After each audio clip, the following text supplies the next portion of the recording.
I learned early in my life that there are two economies you must manage: the external economy of dollars and cents and the internal economy of thoughts and choices. The first follows the second. You cannot fix your finances without first fixing your philosophy. So today, we're not just going to talk about how to make more. We're going to talk about how to become more, and how to make sure that when wealth comes, it stays not just in your accounts, but in your life, your legacy, and your character. Because remember this, money is not life's greatest reward. Wisdom is. Money is a result of right thinking, disciplined habits, and patient strategies. It's not magic, it's mindset. Wealth isn't a number. It's not the size of your paycheck, the balance in your savings, or the car parked in your driveway. That's the illusion. The real truth is this: wealth is who you become. It's internal before it ever becomes external. If you stripped a wealthy person of every dollar they had, but left their habits, mindset, and discipline intact, they'd rebuild it all again. Maybe faster than the first time. Why? Because wealth is not just money, it's capability. It's the habits you carry, the philosophies you practice, and the mindset you develop over time. You don't chase wealth, you attract it by becoming the kind of person who's ready for it. I remember a young man who once came to me with a question. He said, "How can I make $1 million?" I told him, "You don't make $1 million, you become the kind of person who can make and manage $1 million." There's a difference. It's not about the goal, it's about the growth required to reach that goal. And that growth changes you. It sharpens your thinking. It stretches your discipline. It deepens your understanding of how the world works, how value is created, how relationships matter. The money is the byproduct. The real treasure is the transformation. Now here's where most people go wrong.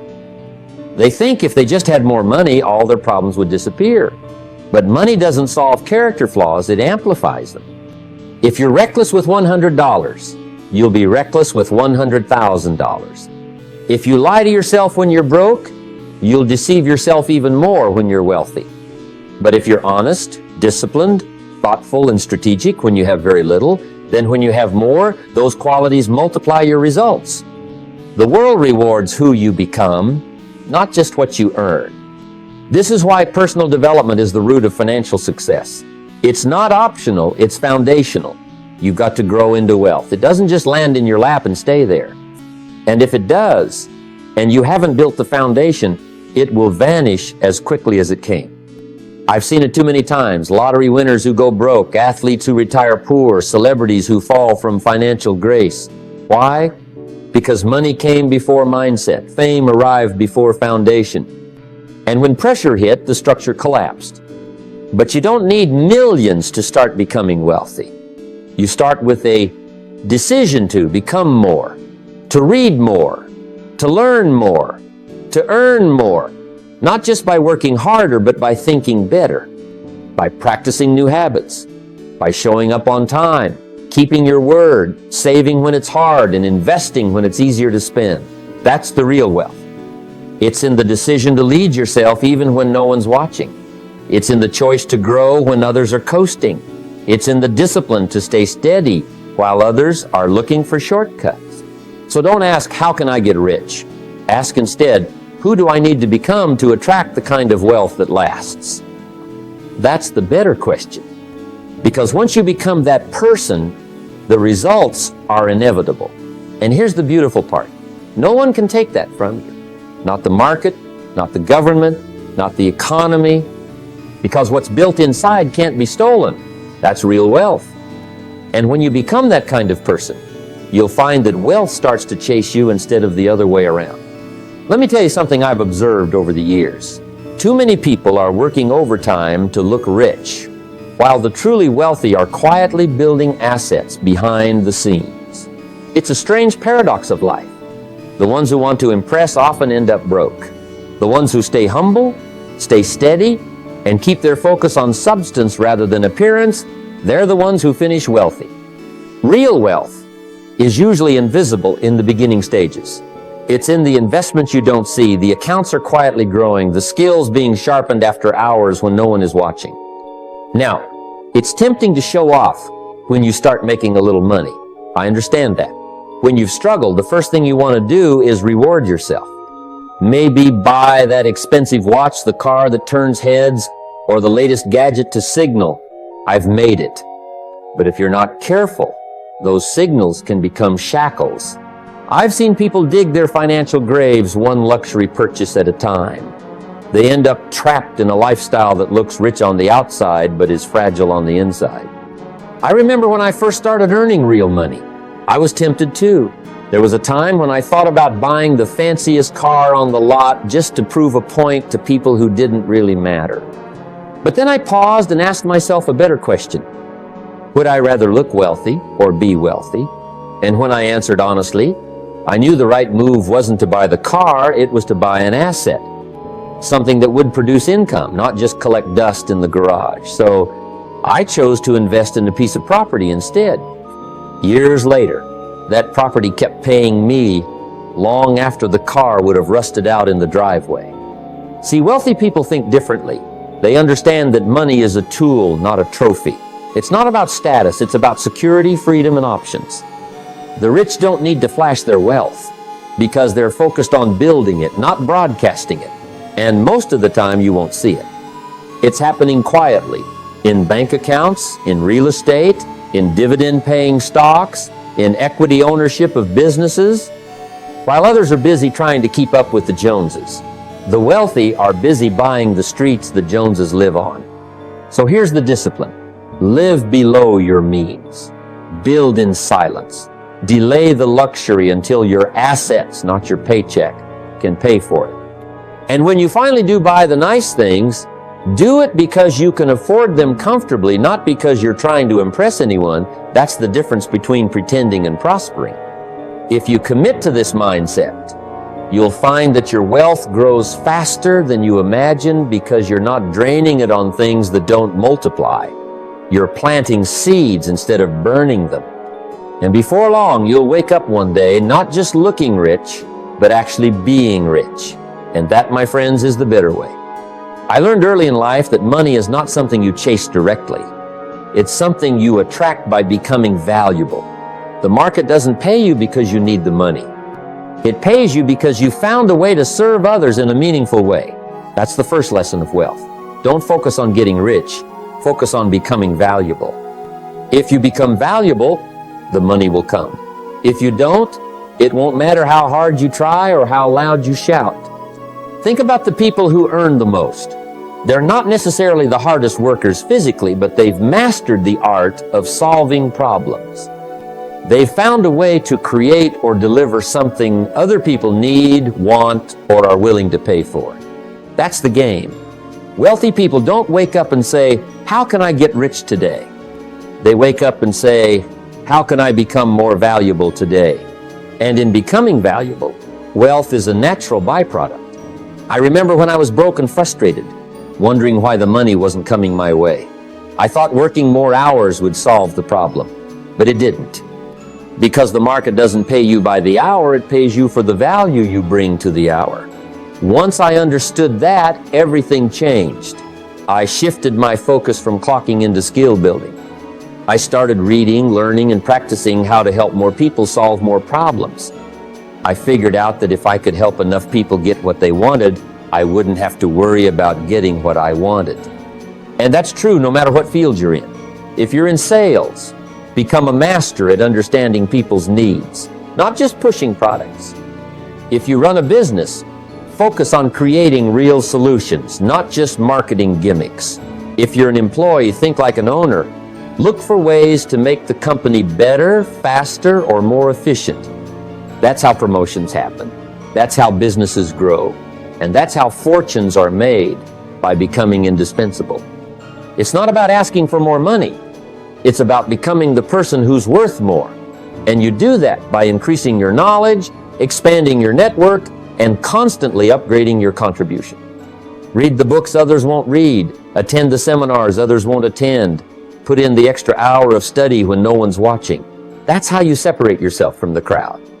Most people look for shortcuts to wealth, but the wealthy know that the only real shortcut is becoming more valuable faster. Not by cutting corners, but by growing so much that the world can't help but notice. And when the world notices, the checks start coming in, not because you asked, but because you earned it. So if you want to attract more money, stop thinking about the money. Think about the value. Become so valuable that people line up to work with you, buy from you, or learn from you. That's the mindset shift that turns poverty into prosperity. One of the great traps of success is the moment when you start to believe you've arrived. When the ego steps in and whispers, "Look at you, look how far you've come." That voice, if you're not careful, is the first step toward the downfall. You see, ego spins fast, but wisdom saves slow. That's why the truly wealthy guard their success with humility. They don't flaunt it. They protect it. They don't shout about it. They sustain it. I've seen people go from nothing to something and back to nothing because they forgot this simple rule. The minute they made a little extra money, the spending started. New cars, bigger houses, fancy clothes, and lavish vacations. But what they didn't see was that they weren't building wealth, they were building an image. And images are expensive to maintain. True wealth is quiet. It's the silent account growing in the background, the property earning rent, the investments compounding year after year. The wealthy don't always look wealthy, and that's not by accident, it's by design. They understand that the goal is not to look rich, but to stay rich. And staying rich requires humility. Now, humility doesn't mean thinking less of yourself. It means thinking of yourself less. It means keeping a student mindset. No matter how much you've earned or achieved, the marketplace changes. The economy shifts. New technologies emerge.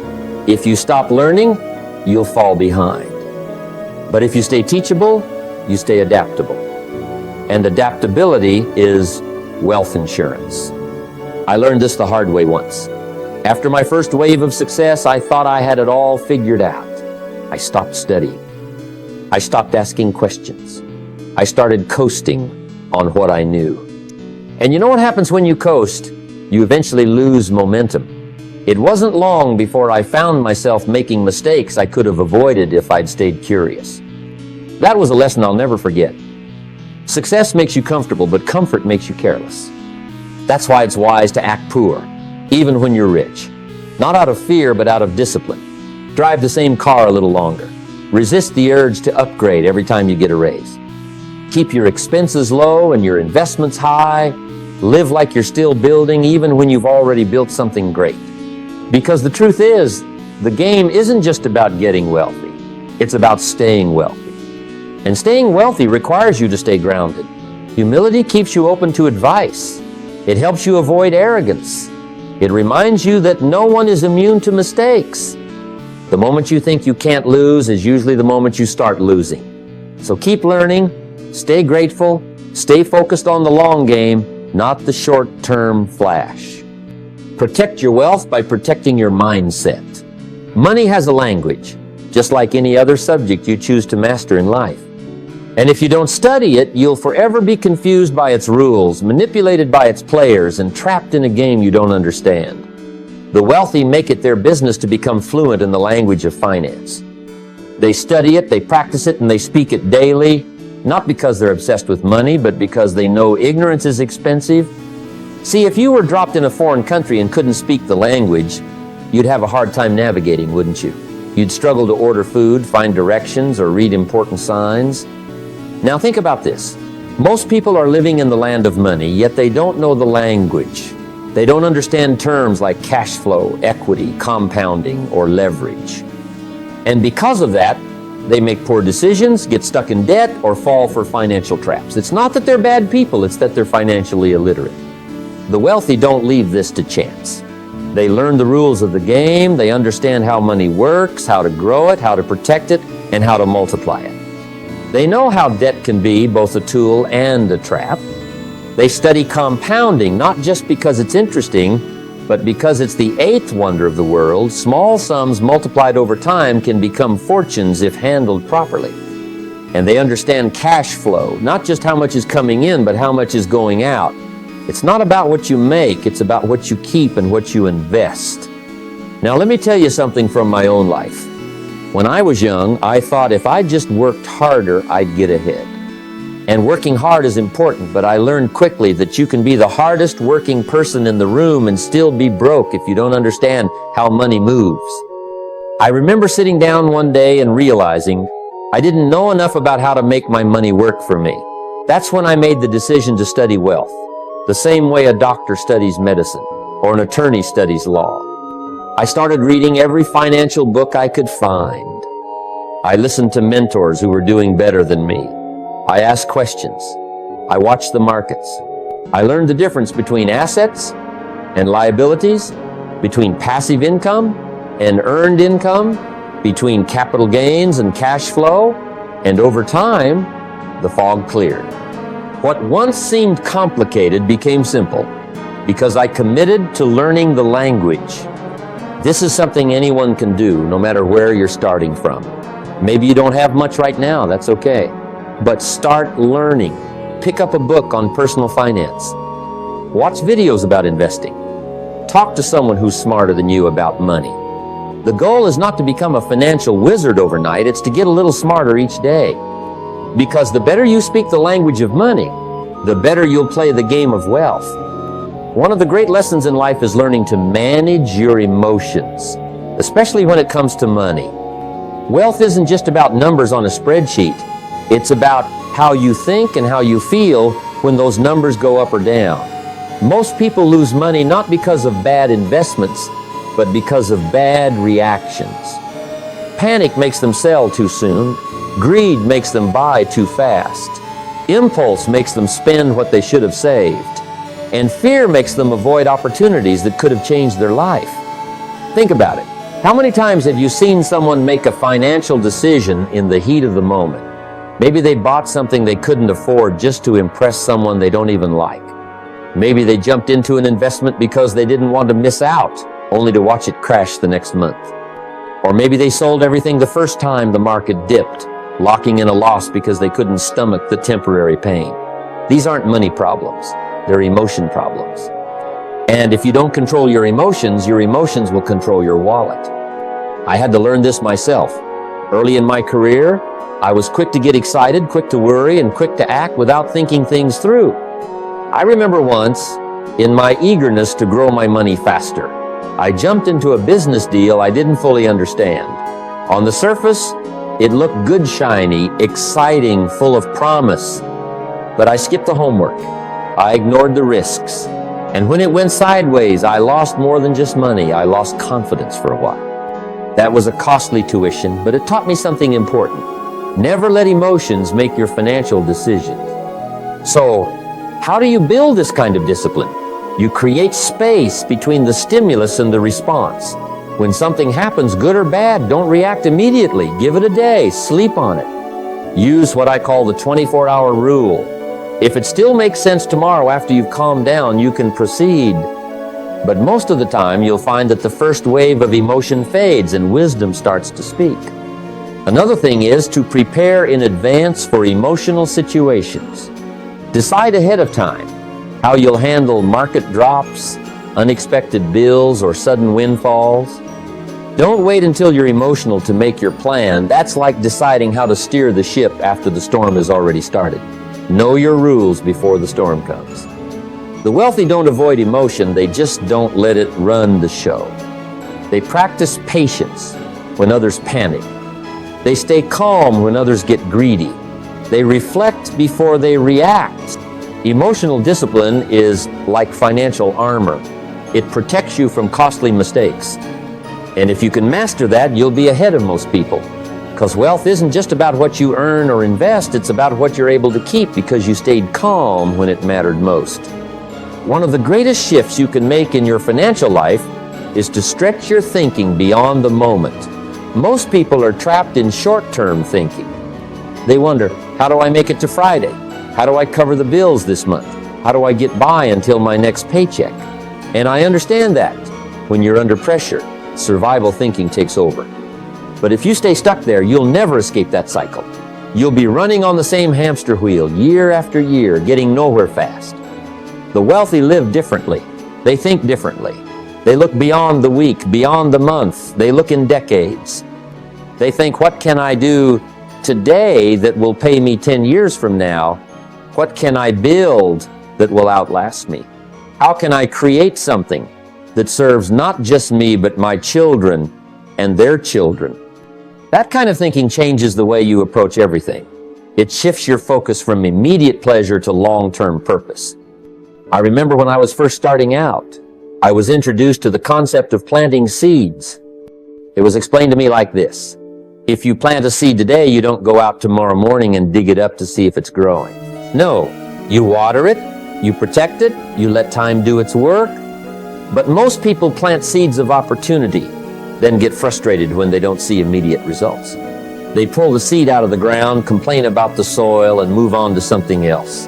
The wealthy know better. They plant, they nurture, and they wait. They understand the law of the harvest. You don't reap in the same season you sow. Building wealth works the same way.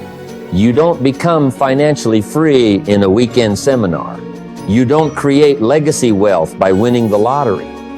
You do it by making small, wise choices every day that compound over time. Save a little, invest a little, learn a little, serve a little. Do that consistently over 10, 20, 30 years, and you'll be shocked at the results.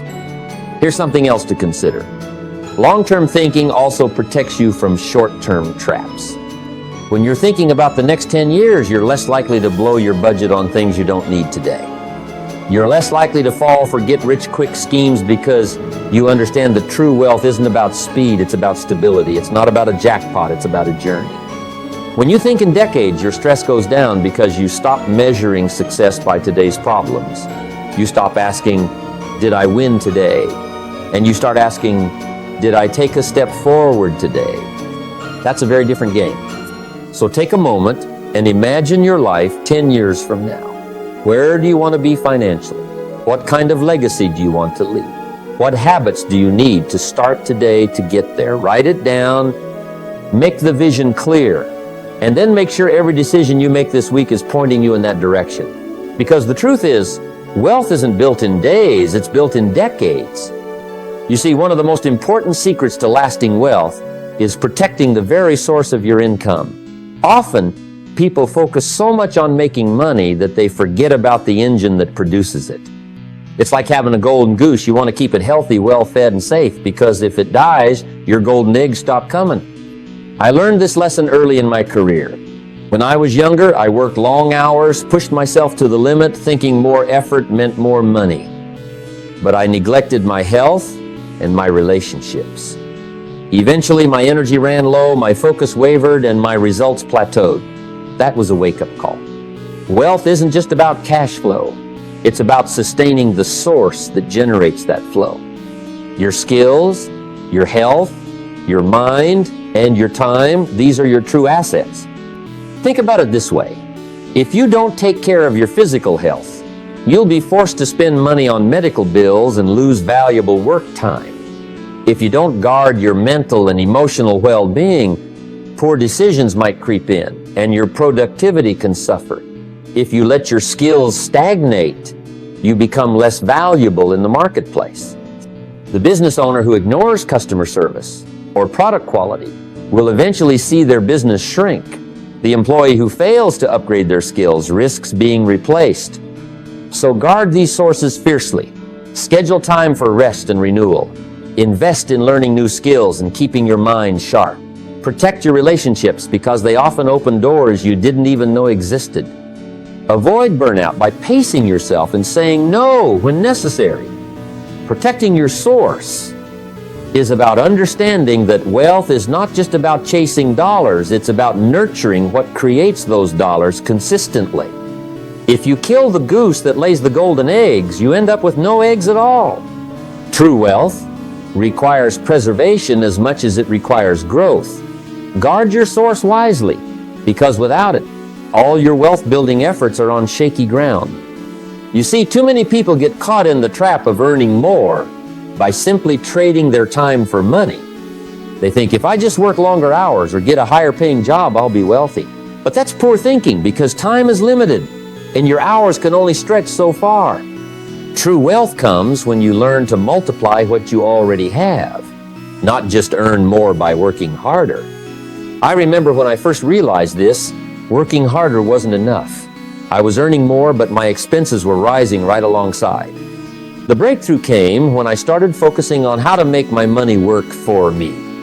Instead of chasing every dollar with my own hands, I put money into investments that generated dividends, started small businesses that ran even when I wasn't there, and looked for opportunities to create passive income streams. This is the difference between active and passive income. Active income is where you exchange time for dollars, like a paycheck or a consulting fee. Passive income comes from assets that earn money while you sleep. Rental properties, royalties from books or courses, dividends from stocks. This mindset shift is crucial. When you learn to multiply your money, your earning potential grows exponentially. Money becomes a tool for creating more money, not just a reward for labor. It's the difference between being a worker and being an owner. So the lesson here is simple but powerful. Don't just ask, how do I earn more? Ask, how do I make my money earn for me? That's the mental code of wealth, the secret to breaking free from the limits of time and truly unlocking financial freedom. Wealth is about multiplying your resources, not just expanding your workload. When you think that way, you start to build a legacy that lasts beyond any single paycheck. Debt is often misunderstood. Many people see it as something to avoid at all costs, while others fall into the trap of using it recklessly, digging themselves deeper into financial holes. But debt itself isn't the enemy, it's how you use it that matters. Poor thinking treats debt like a trap, something that shrinks your wealth and limits your freedom. Wealthy thinking, on the other hand, treats debt as a tool, a lever to build and grow. I remember early in my journey watching people struggle with credit card balances and loans taken for things that lost value, like expensive cars or flashy gadgets. That's what I call bad debt. Borrowing to consume, to spend on liabilities that don't produce income but add to your expenses. It's a slow drain on your finances. But then there's good debt, borrowing strategically to acquire assets that generate cash flow. Think about taking a mortgage on a rental property, investing in a business, or financing education that boosts your skills and income potential. This kind of debt isn't a burden, it's an investment. The wealthy understand this distinction clearly. They use debt to multiply their earning power. They borrow to buy assets that put money in their pockets, not to fund temporary pleasures. This disciplined approach to debt builds wealth rather than diminishes it. So, don't fear debt, but don't misuse it either. Learn to identify good debt and use it as a tool to accelerate your financial growth. Poor thinking leads to debt traps. Wealthy habits use debt to climb higher. Remember, it's not debt that defines your future, it's your understanding and control over it. Freedom is often misunderstood. Many imagine it as the ability to do whatever they please at any moment, a life without constraints or rules. But true freedom isn't chaos. It's the result of discipline. It's the choices you create for yourself through the actions you take today. Discipline may feel like a restriction now, but it's the very foundation that builds real liberty tomorrow. Think about it. If you live paycheck to paycheck, spending impulsively, avoiding budgets, and neglecting saving, you may feel free in the moment. But that freedom is an illusion. You're trapped by your circumstances, forced to react to bills and emergencies. The lack of discipline today leads to fewer choices and less freedom down the road. I've learned through my own life and watching others that discipline in money management, in your habits, and in your decisions is what builds real freedom. Saving consistently, investing wisely, living below your means, all these disciplined actions may seem limiting now, but open doors later. When you have financial discipline, you gain options to quit a job, to take a risk, to enjoy life on your own terms. Discipline is the bridge between where you are and where you want to be. It's not about restriction, it's about empowerment. When you control your habits and decisions, you control your destiny. Freedom is earned through discipline, not by avoiding it. So embrace discipline today because it's the price you pay for the liberty you seek tomorrow. Let me share a simple truth. The average person lives backwards with their money. They earn, then spend whatever comes into their hands, hoping something will remain for savings. But often nothing